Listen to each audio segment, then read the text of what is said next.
Donc pour moi, c'est un exercice nouveau, donc on verra un petit peu comment ça se passe. C'est vrai que c'est un petit peu particulier de parler devant son ordinateur.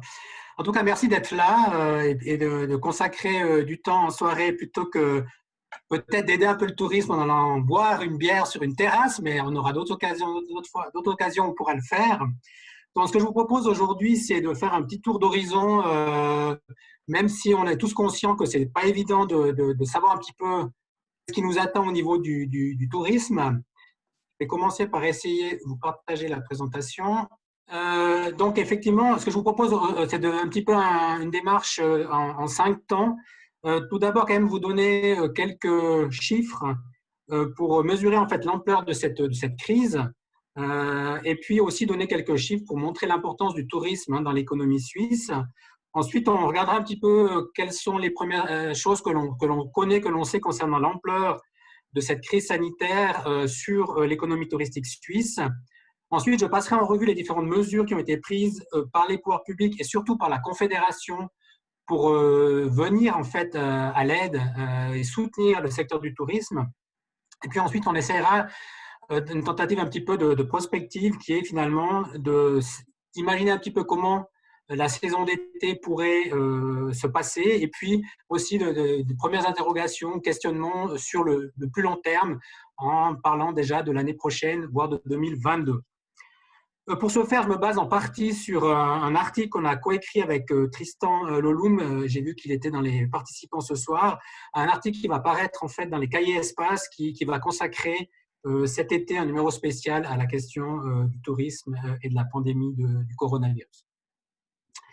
Alors, quelques premiers éléments, ça concerne un petit peu le tourisme au niveau international. C'est vrai que le tourisme est un secteur touché très fortement et il n'a jamais été depuis, en tout cas, le milieu du XXe siècle. Donc, au 20 avril dernier, là, vous avez une carte de l'Organisation mondiale du tourisme. Le 20 avril dernier, en fait, tous les pays, toutes les destinations du monde avaient des restrictions en termes de déplacement. Et c'est clair que c'est de loin la crise la plus importante du tourisme ces 70 dernières années. Et puis, on sait que ce sera aussi un des secteurs qui aura le plus de peine à revenir à la normale, entre guillemets, dans le sens où l'épidémie, par définition, elle est liée justement à la circulation des personnes. Et c'est clair que c'est le dernier secteur, si on veut, qui va certainement retrouver un rythme de croisière, ce sera le secteur du tourisme. Là, on voit les prévisions qui ont été faites justement dernièrement par l'Organisation mondiale du tourisme. Vous avez depuis 2000 en fait les taux de croissance du tourisme international. Donc là, on est en train de parler de comptabiliser les gens qui franchissent des frontières. Et on voit qu'on est sur des taux de progression assez importants, de 4, 5, voire 9% par année, avec de temps en temps justement une crise qui remet un petit peu, qui casse un petit peu cette dynamique de progression. Donc vous voyez par exemple les attaques du 11 septembre en 2001, ou le SARS déjà en 2003, ou la crise économique de 2009, où on a assisté à une diminution de 4% du tourisme international. Et puis on voit que dans les prévisions qui sont faites, ou plutôt dans les scénarios qui sont faits par l'OMT, on est entre moins 58 et moins 78% pour 2020. Donc une diminution importante vraiment du tourisme international. Donc là, ça ne tient évidemment pas compte du tourisme domestique. Quelques chiffres sur le tourisme en Suisse. Donc, c'est tiré d'une brochure que publie chaque année la Fédération suisse du tourisme, qui s'appelle justement le tourisme suisse en chiffres. Là, ce sont les chiffres qui concernent 2018. Donc, on voit l'importance du secteur touristique qui représente environ un petit peu moins que 3% du produit intérieur brut, un petit peu plus que 3% des emplois. Donc, on parle environ de 175 000 emplois en équivalent plein temps qui est directement lié au secteur du tourisme. Ça, c'est les chiffres, disons, au niveau national. Mais on sait bien que l'importance du secteur touristique dans les différents cantons, elle n'est vraiment pas la même. Et on a évidemment une part de l'économie touristique au produit intérieur brut qui est beaucoup plus important dans des cantons, notamment de montagne, comme les Grisons ou le Valais, et encore plus dans certaines vallées où l'économie touristique est quasiment le seul secteur ou la seule activité économique qui existe. Donc, on a une importance vraiment importante de ce secteur au niveau suisse.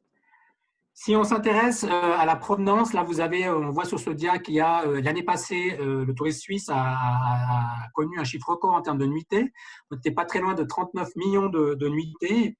Et ça a aussi son importance, évidemment, sur la suite, sur ce qui va se passer. C'est qu'on a 45% de ces nuitées qui sont des nuitées réalisées par des Suisses qui séjournent en Suisse et 55% d'une clientèle étrangère. Donc, on a un peu plus de la moitié de nos nuitées qui sont réalisées par des personnes qui sont domiciliées ou qui habitent à l'étranger. Et évidemment qu'elles sont davantage impactées dans leur capacité de venir en Suisse, en tout cas en ce qui concerne l'été qui arrive. Au niveau des marchés étrangers, c'est l'Allemagne qui vient en tête avec 3,9 millions de nuitées devant les États-Unis, 2,3 millions, le Royaume-Uni, 1,7 million, la Chine, 1,5 million, et la France, 1,3 million. Donc, si on va dans ce classement, il y aura probablement des clientèles sur lesquelles on ne pourra absolument pas compter cet été, notamment les États-Unis ou la Chine, et puis d'autres qui pourront peut-être plus facilement venir, notamment du côté de l'Allemagne ou de la France voisine. On a aussi à souligner que la Suisse a un taux, où les Suisses voyagent beaucoup, on a un taux de départ en vacances en Suisse qui est de l'ordre de 90%, donc c'est très élevé en comparaison aussi européenne. En Allemagne, on est à 77%, en France à 66%.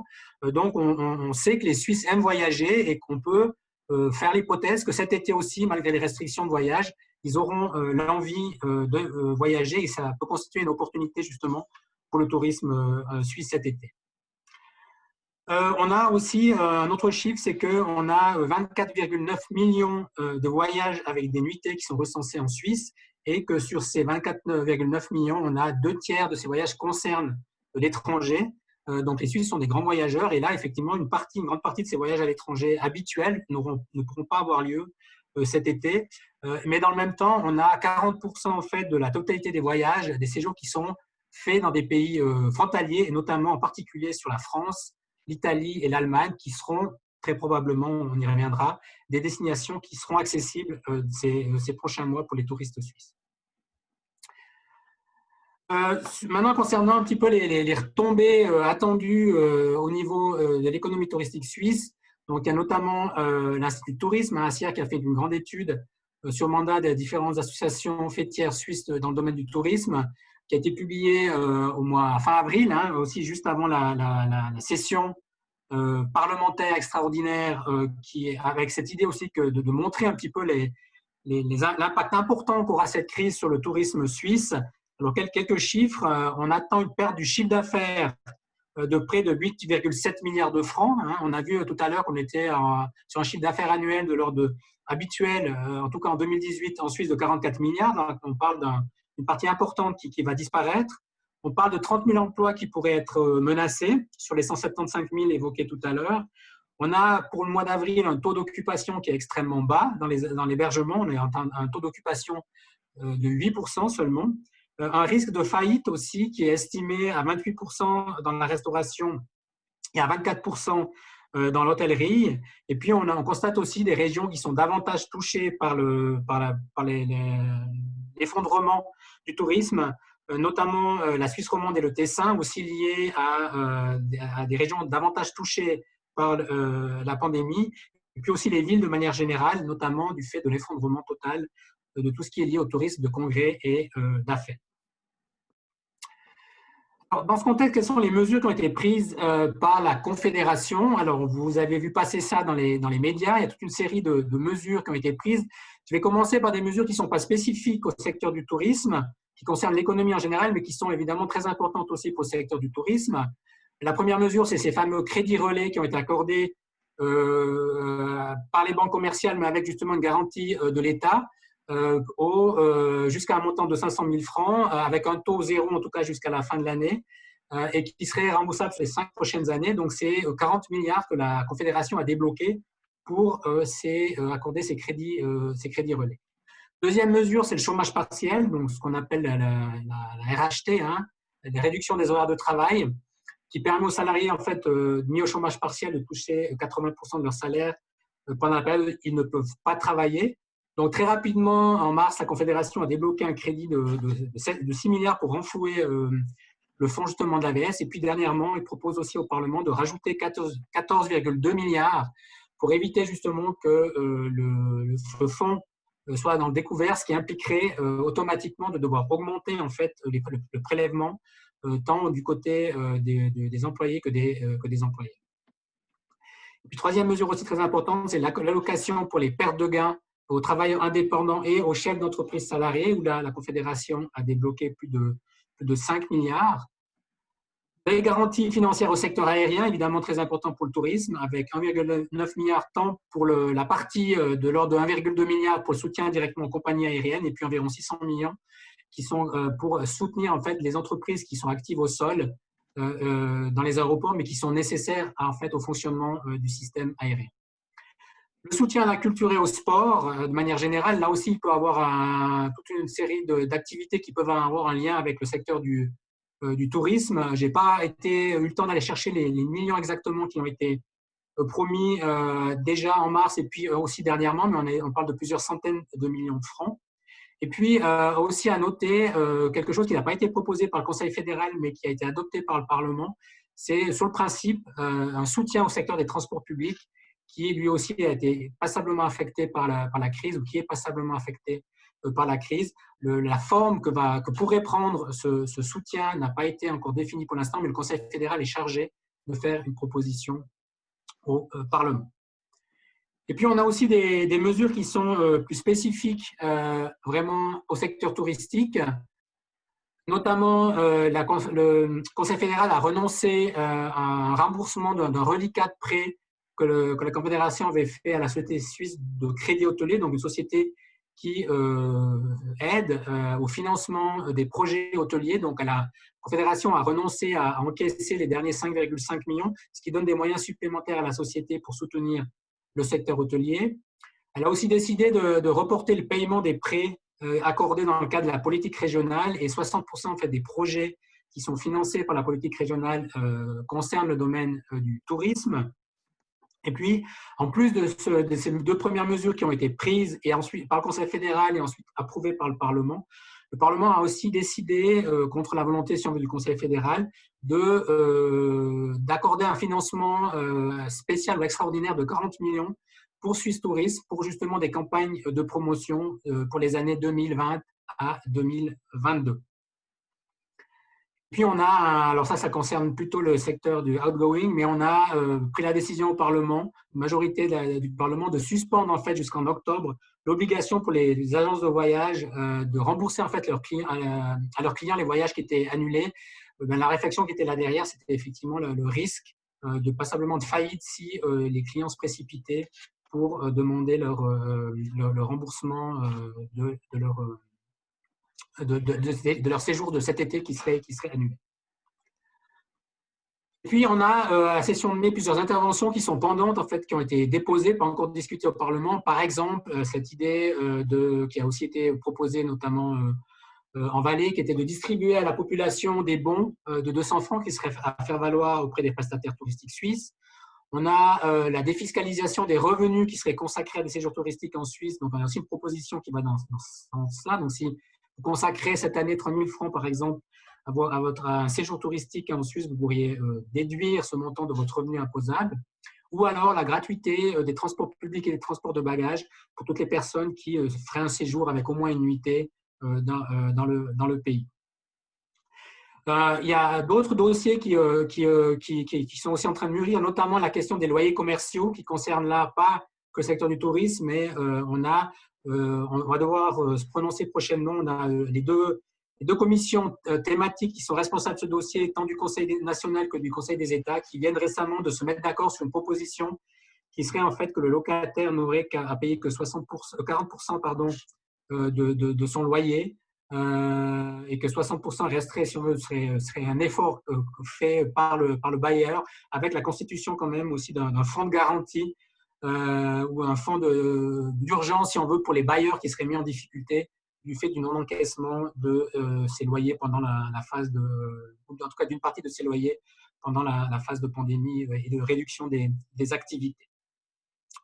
Il y a aussi certainement ce qui va revenir sur le tapis, c'est la discussion d'une possibilité de transformer une partie des crédits relais en aide à fonds perdus. On craint, notamment dans le secteur par exemple, de la restauration ou de l'hôtellerie, à terme, de nombreuses faillites, puisque finalement, les crédits relais, ça signifie quand même un endettement supplémentaire de la part de ces structures, de ces entreprises, et que ce n'est pas dit qu'en fonction de l'évolution, qu'elles auront la capacité de rembourser sur les 5 prochaines années. Ce qu'il faut aussi noter, c'est que la plupart des cantons ont adopté aussi des mesures de soutien à leur niveau pour compléter ce dispositif fédéral. Quelques exemples, par exemple, Bâle-Ville a aussi à régler au niveau cantonal la question des loyers commerciaux en proposant justement qu'un tiers des loyers soit payés par le canton et les 2 tiers sont partagés entre le bailleur et, si on veut, et le locataire. Le Valais a aussi débloqué des fonds pour compléter justement, notamment au niveau des indépendants, les fonds accordés par la Confédération. Le canton de Fribourg a aussi réservé, par exemple, 5 millions pour alimenter son fonds d'équipement touristique. Le Tessin, qui est passablement touché, a décidé de distribuer un bon de 25 francs par personne à faire valoir dans la restauration au niveau du Tessin. Il a aussi décidé de prendre en charge 20% des coûts d'hébergement pour les Tessinois qui resteraient au Tessin ou qui feraient un séjour touristique au Tessin cet été. Et puis Appenzell, par exemple, propose d'offrir la gratuité des transports pour toutes les personnes qui viendraient séjourner au moins 3 nuits dans le canton. Donc on voit encore d'autres initiatives au niveau des communes, justement pour soutenir soit la promotion, soit de participer financièrement aussi à certaines réductions qui pourraient être offertes à la clientèle touristique. Hier aussi, vous avez vu que le Conseil fédéral a annoncé un certain nombre de mesures de déconfinement qui sont évidemment importantes pour l'avenir du tourisme. Donc, dès le 6 juin, et qui ne concernent plus directement le tourisme, vous avez les casinos, les centres de loisirs, les parcs animaliers, les jardins botaniques, les centres de bien-être, les piscines, etc., qui vont pouvoir rouvrir. De même pour les aires de camping, les chemins de fer de montagne, les pistes de luge, les parcs VTT, les parcs aventures, etc. On aura aussi la possibilité d'avoir toutes ces colonies de vacances pour les enfants qui seront possibles, avec toujours ce maximum annoncé de 300 personnes. Quelques assouplissements aussi dans la restauration, avec certaines activités qui seront désormais autorisées, respectivement la possibilité d'avoir des tables de plus de 4 personnes sous certaines conditions, et puis l'autorisation des manifestations jusqu'à 300 personnes, ce qui permet quand même à certaines manifestations aussi touristiques d'avoir lieu dès le 6 juin. Et puis en ce qui concerne la possibilité de traverser les frontières, donc dès le 15 juin, cet accord annoncé avec l'Allemagne, l'Autriche et la France pour que les frontières soient réouvertes. Et puis l'idée, en tout cas, ce n'est pas encore définitif, mais qu'au 6 juillet, on puisse envisager de nouveau une libre circulation des personnes et la liberté de voyage avec tous les États de l'espace Schengen, ce qui élargirait effectivement la possibilité d'avoir une clientèle plus large en Suisse, mais dans l'autre sens, évidemment, ça ouvre aussi les champs de destinations possibles pour les Suisses qui ne voudraient pas rester en Suisse.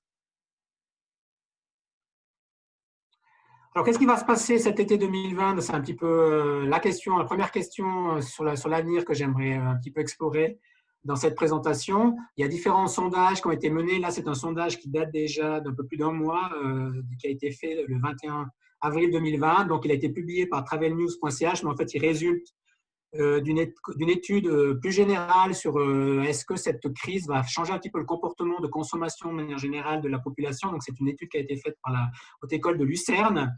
Et puis, il y avait notamment, parmi les questions, des questions qui concernent finalement les voyages. Est-ce que les personnes interrogées prévoyaient de modifier ou pas leurs vacances d'été? Donc, c'était un sondage qui a été réalisé maintenant il y a plus d'un mois.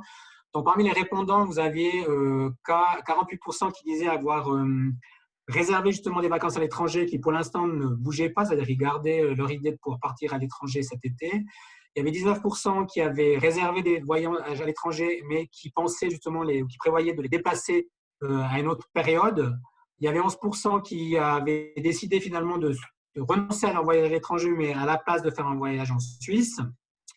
Il y avait 9% qui avaient simplement supprimé ou annulé, si on veut, leurs vacances prévues à l'étranger. 8% qui avaient décidé de ne pas voyager cette année. Et puis 4% qui avaient prévu déjà un voyage en Suisse et puis qui comptaient bien le faire. Et aucun qui avait décidé de supprimer finalement un voyage qui était prévu en Suisse cette année. Plus récemment, enfin c'est plus que plus récemment, puisque j'ai pu rajouter ça à la dernière minute, puisque c'est une info qui est arrivée aujourd'hui, donc c'est une publication de ce jour du Centre en fait, de recherche conjoncturelle de l'École polytechnique fédérale de Zurich, qui fait donc, comme son nom l'indique, des tentatives de voir comment la conjoncture va se développer. Là, ils ont publié un rapport spécifique dans le domaine du tourisme qui essaye de voir un petit peu quelles sont les prévisions. Donc, on voit très clairement cette chute hein, sur cette année 2020, en particulier ce qui a entretillé évidemment la clientèle étrangère. Les prévisionnistes du COF, justement, imaginent que tant la clientèle suisse qu'étrangère sera moins nombreuse que ces dernières années, mais évidemment, ça se concerne surtout la clientèle étrangère. Mais on est quand même de l'ordre de 30% en moins sur cet été attendu en termes de nuitées par rapport à l'année dernière. Par contre, on voit aussi que dans leur tendance à plus long terme, on aurait un retour assez rapide à la normale dès 2021. Qu'est-ce qu'on peut imaginer cet été en termes de gagnants potentiels ou de perdants de guillemets potentiels en termes de destination touristique? Alors, ce qu'il faut garder, c'est quand même d'abord cette image générale où finalement, il est très peu probable que la clientèle suisse puisse compenser. En fait, c'est 55% de clientèle étrangère dont une bonne partie ne pourra pas venir cet été. Donc, de manière générale, on s'attend quand même plutôt à une diminution assez marquée quand même de la fréquentation touristique, en tout cas mesurée en termes de nuitées cet été, mais on peut quand même essayer de voir quels seraient les gagnants potentiels dans ce tableau général. Je pense qu'il y a vraiment un potentiel pour des petites destinations qui sont proches de la nature et qui sont jusqu'ici peu connues. Je pense par exemple à l'Arc jurassien ou des vallées alpines encore peu urbanisées. Ce sont souvent en fait des destinations qui n'étaient pas du tout dans le radar de la clientèle suisse qui, pour une bonne part, en fait, avait pris, en tout cas pour ses grandes vacances, l'habitude de séjourner à l'étranger et qui, cette année, va, en tout cas, en partie se replier sur la Suisse et qui va s'informer un petit peu et qui pourrait être intéressé par ces destinations peut fréquenter, donc avec aussi plus confortable, plus rassurant du point de vue de justement de la distanciation sociale. On peut penser évidemment aussi aux parcs naturels régionaux. Donc, il y a une quinzaine de parcs naturels régionaux qui existent en Suisse depuis une dizaine d'années et qui ont développé tous, au fil du temps, une offre touristique de plus en plus conséquente et qui, justement, se rapprochent aussi de ces destinations proches de la nature, moins urbanisées et qui, eux aussi, certainement, ont un rôle important, en tout cas, pour en tirer les marrons du feu cette année. Puis probablement aussi les destinations lacustres qui sont axées sur les loisirs. La mer sera un peu plus difficile d'accès cette année pour la clientèle suisse. Et en même temps, les bords de lac sont extrêmement intéressants, prisés. Ça donne un côté un petit peu méditerranéen qui va certainement attirer la clientèle. De nouveau, la clientèle des loisirs. C'est clair que les destinations lacustres, je pense à Montreux par exemple, qui sont plus axées sur le congrès ou sur les affaires, eux auront plus de difficultés. Elles seront plutôt dans ce qu'on peut attendre peut-être les perdants, donc les villes de manière générale. On l'a vu, elles sont très axées à la fois sur le tourisme d'affaires et de congrès. Elles impliquent, je dirais, par définition, une distanciation sociale qui est plus difficile à tenir, donc peut-être moins rassurante sur le plan sanitaire. Et c'est vrai qu'on s'attend à ce qu'elles soient plus impactées, alors même que ces dernières années, c'était clairement des régions, des destinations touristiques qui avaient plutôt cartonné au niveau touristique. J'ai évoqué tout à l'heure toutes les destinations qui sont fortement ancrées sur les questions, sur les congrès ou les affaires. On voit qu'on commence à pouvoir faire des choses avec cette limite mise à 300 personnes, mais en même temps, il y a des conditions évidemment qui seront posées et que ça va être plus compliqué, que la reprise certainement des affaires va être un petit peu progressive. On peut évidemment et puis mentionner toutes les destinations où la clientèle hors Europe et notamment asiatique est très importante, et aussi la clientèle de groupe, puisqu'en fait cette clientèle sera beaucoup moins là. Évidemment, on pense à des destinations comme Lucerne ou l'Oberland bernois, où cette clientèle asiatique était très présente et elle sera quasiment, probablement totalement absente cet été 2020. Ce qu'il faut aussi souligner, c'est qu'on aura évidemment une grosse concurrence entre les régions du pays, et puis aussi en fonction justement des ouvertures qui s'annoncent avec les pays voisins qui sont déjà très attractifs pour la clientèle suisse. Et donc, on sent hein, cet effort fait par les différentes destinations suisses pour essayer déjà pendant la phase de pandémie, pour rester dans la tête des gens ou pour leur dire que voilà, qu'une fois que la pandémie ou que les possibilités de bouger sont nouveau là, qu'il y a des séjours intéressants à faire en Suisse. Donc, on s'attend quand même à, voilà, il y aura une part de gâteau qui ne sera pas extensible à l'infini et il y aura évidemment une compétition entre les différentes régions, notamment auprès de la clientèle suisse. Alors, qu'est-ce qui va se passer? Qu'est-ce qui pourrait se passer après l'été 2020? Alors là, j'ai surtout mis un grand point d'interrogation parce que c'est vrai que c'est assez difficile de savoir qu'est-ce qui pourrait advenir après, dès l'automne et puis surtout en 2021. De nouveau, je vous renvoie à quelques dias qui ont été publiés aujourd'hui par le Centre d'études conjoncturelles de l'ETH de Zurich. Là, vous avez, tout à l'heure, vous avez le graphique sur les attentes par rapport à la saison d'été. Là, vous avez le même graphique par rapport aux attentes à la saison d'hiver, où là, on attend aussi quand même une diminution relativement forte de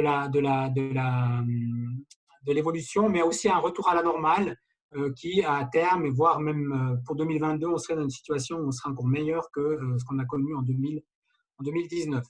Si on fait la synthèse entre hiver et été, voilà, vous avez ce graphique qui reprend l'évolution avec très clairement, on voit bien ce pic, cette descente importante de l'ordre de 30% en tout sur 2020, mais quand même assez rapidement, un retour quasiment à la normale dès 2021. Alors bien sûr, c'est basé sur un certain nombre de données de base et notamment le fait que le mouvement qu'on sent aujourd'hui, il continue, c'est-à-dire qu'on continue à ouvrir les frontières. On va dès cet été avoir un secteur aérien qui reprend vie progressivement et un retour à la normale d'ici la fin de l'année au niveau des connexions aériennes, par exemple. C'est clair qu'en fonction de l'évolution de ces paramètres de base, ça peut passablement bouger. Et ça peut bouger notamment selon un certain nombre de critères. Donc là, c'est de nouveau des critères ou des facteurs qui sont tirés d'une étude de l'Organisation mondiale du tourisme.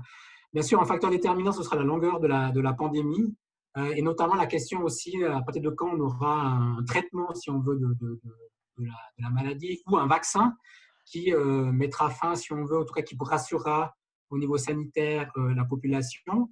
La question de savoir quand il y aura effectivement, quand ces mesures de confinement et de restriction aux déplacements seront levées. Donc, on voit petit à petit les différents pays qui annoncent ces ouvertures. Une question aussi importante au niveau de la recherche, on n'a pas pour l'instant de données, c'est comment en fait cette distanciation sociale qui va rester en tout cas ces prochains mois dans les activités touristiques, comment elle va impacter finalement l'offre, comment est-ce que les gens vont se sentir dans cet environnement touristique, mais où on ne pourra plus avoir les mêmes comportements habituels, est-ce que ça va péjorer ou pas l'expérience touristique. Il y a toute la question à partir de quand finalement on va retrouver une certaine confiance dans les marchés et auprès des consommateurs. À partir de quand justement les consommateurs se seront à l'aise pour dire voilà, on peut de nouveau voyager facilement, un petit peu comme avant. Est-ce qu'on va changer ou pas ces comportements de voyage? Est-ce qu'on va plutôt choisir par exemple des destinations plus proches ou pas? Ce sont des questions effectivement qui se posent et qui vont changer un petit peu la donne en fonction dans la manière dont les comportements vont évoluer. Un autre aspect évidemment important, c'est l'impact économique et notamment sur le pouvoir d'achat finalement des consommateurs. Est-ce qu'on a une récession très forte qui s'annonce avec un impact sur finalement les moyens financiers à disposition des consommateurs et comment ces consommateurs finalement vont aussi réallouer leurs dépenses?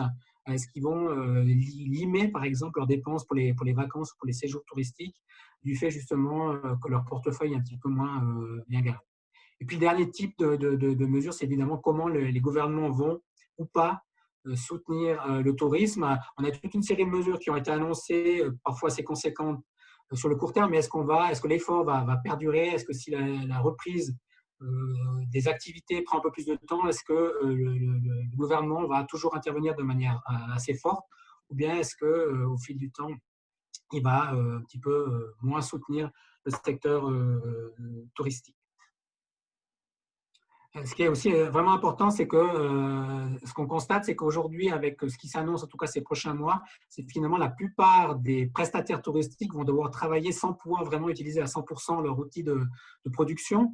Donc, on aura des distances sociales à respecter, on aura des coûts aussi supplémentaires, notamment pour assurer que tout soit fait en ordre au niveau des mesures sanitaires. Et évidemment, ça veut dire qu'on a un impact assez fort, même avec une reprise de l'activité, sur la rentabilité au niveau des entreprises touristiques. De manière plus fondamentale, ce qu'on peut se poser comme question, on a vu passablement de réflexions qui font jour sur est-ce que cette crise sanitaire va remettre en cause le fonctionnement des sociétés en général. Et si on applique ça un petit peu, ces questionnements généraux au secteur du tourisme, une question qui se pose, c'est finalement, est-ce que cette crise peut favoriser un tourisme de montagne qui serait moins impactant sur le plan écologique. Alors, on pense notamment aux questions du climat et aussi en particulier en termes d'émissions de gaz à effet de serre sur la question des systèmes de transport, puisque trois quarts en gros de l'empreinte carbone du séjour touristique est vraiment liée à la manière dont les gens se déplacent sur leur lieu de vacances, hein, notamment c'est essentiellement via l'avion et via la voiture privée, mais aussi tous les impacts qui concernent par exemple la biodiversité. Une deuxième question, c'est est-ce que cette crise va modifier quelque chose au niveau social? C'est ce que finalement on va avoir des systèmes touristiques avec moins d'emplois précaires, avec plus peut-être aussi de travailleurs locaux. C'est vrai qu'on est souvent dans des destinations touristiques. Vous avez une part importante, notamment des gens qui sont vraiment au front ou en contact avec la clientèle touristique, qui sont des saisonniers, qui viennent juste pour faire la saison. Est-ce qu'on a aussi au niveau social cette question des vacances pour tous, à la fois pour ceux, même en Suisse, on a un taux, c'est vrai, de départ en vacances qui est extrêmement important. On a encore une partie de la population qui ne peut pas voyager. Est-ce qu'on va se diriger vers des politiques davantage de soutien, comme il existe dans certains pays, pour faire en sorte que tout le monde puisse voyager? Les vacances pour tous, c'est aussi la question, par exemple, de développer des créneaux sur le tourisme pour les personnes en situation de handicap, puisque finalement, on a toute une partie aussi de la population qui soit de manière permanente, soit de manière provisoire, hein, lorsqu'on a un accident, ou voire quand on a des enfants en bas âge et qu'on doit se promener avec des poussettes, on a une offre touristique qui n'est pas toujours adaptée ou qui est relativement limitée lorsqu'on a ce type de contraintes. On peut aussi se poser la question sur la résilience au niveau économique. Est-ce qu'on arrive vraiment à un tourisme qui est davantage ancré sur les ressources vraiment spécifiques du territoire, qui est moins standardisé? Est-ce qu'on arrive aussi à avoir une diversification, et notamment un tourisme 4 saisons?